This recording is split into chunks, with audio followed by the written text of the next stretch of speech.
to another lesson in Adobe Illustrator. Today we're going to talk about using some of the pen tools from the pen tool toolbox. So we have talked about using the pen tool and drawing straight lines and curves in another video. We also talked about, there's a video dedicated just to the anchor point tool. But I want to talk about these two tools here, the add anchor point and delete anchor point tool. And I call them pen plus and pen minus. So you can get to the pen plus tool if you're just in the regular pen tool. You can hit plus or minus on your keyboard to access those rather than going into the toolbox and having to select those every time.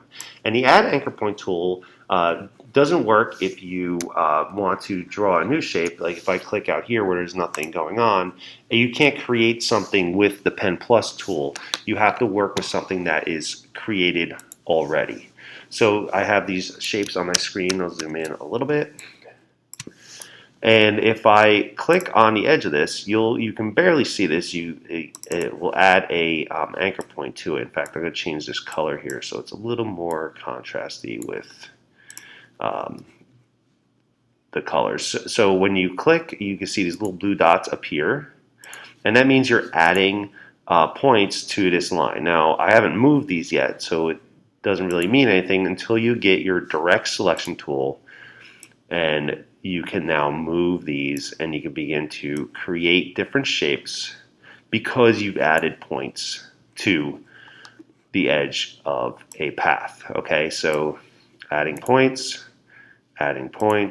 and then you can move points and do other things. Okay, so you can see how you could take a rectangle and make some kind of weird block letters, or however you want to do that. You can manipulate shapes in that way.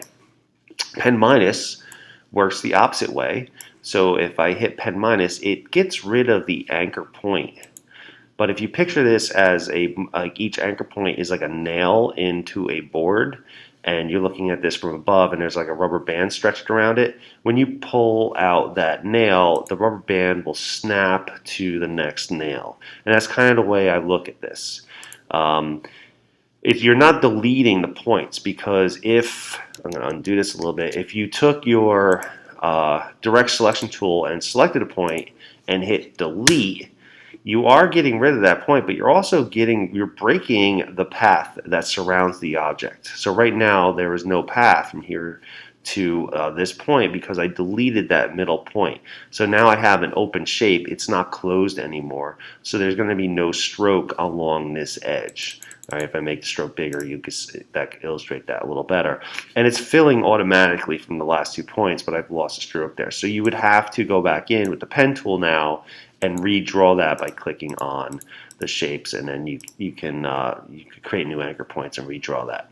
Okay, so that's the difference between pen plus and pen minus. Pen minus does come in handy for certain things. If you had a square on your screen and you want to quickly make a right triangle, you could just take the pen minus tool to the edge of that square and you would now have a perfect right triangle. Otherwise, it's pretty hard to do that. If it's a rounded object, it kind of throws another little complication into things, because if you want to make this into a half circle, you couldn't just click. I'm changing my color again here so you guys can see this a little better. You can't just take your pen minus tool to this top point and end up with a half circle. All right, see, it's these points, anchor points on the side, have curves related to them, so that by deleting that, it's just rounding this up to the other point. And then you would have to, if you really wanted to get rid of that curve, you'd have to use the anchor point tool to bring that back in. Okay, and then you'd be able to have a half circle. There are easier ways to do that using pathfinders, which I will be showing you in another lesson. Okay, so the pen plus, pen minus is also known as the add and delete anchor point tools. They're very useful tools when drawing shapes. The one last thing I want to show you is if you draw an ellipse, we'll start with another ellipse. Let's say you want to make like a leaf type shape, so I'm going to make this a tall ellipse, that you could take what is rounded already, and by clicking on that point, it gets rid of the curve that goes straight through there and makes this more of a straight corner. And if I click on this edge too, you can see you can get a nice leaf shape there by using the Convert Anchor Point tool. And that's just a good little trick to have to know about making that shape. Okay, so you probably want to practice using Pen Plus, Pen Minus, but now you should know about all these tools in the pen tool portion of your toolbox.